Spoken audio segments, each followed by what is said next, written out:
Ivan මං ඕකට්ටියට මේ වීඩියෝකෙන් පෙන්න්න යන කොහොමද වගේ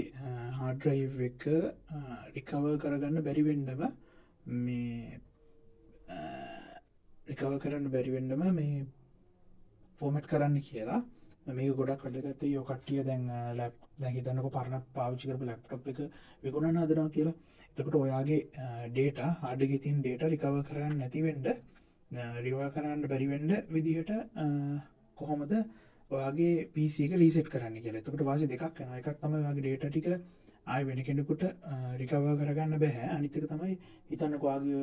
ලැප්ටොප් එක හරි පිසික හරි තියෙන ජනුව නෝයිස එක කියලා ඒ ජනුව නෝයිසකට හනි වෙන්නෙත් නෑ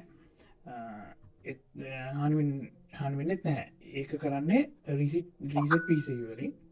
තොට ඒක කරද්‍ය අපි මුලින්ම කරන්නේ ස්ටාර්ට් එකට යනවා ස්ටාර්ට් එකට ගිහින් සෙටින්ග්ස් යනවා settings in update and security ඒක අපි යනවා සිලෙක්ට් කරනවා මේවන් අතර recovery එක උඩින්ම තියෙනවා reset pc කියලා මේක get start කරලා මේකෙදි පුළුවන් keep my file remove everything අපිට ඕනේ මේක ඔක්කොම අයින් කරන්න හින්දා අපි remove everything දානවා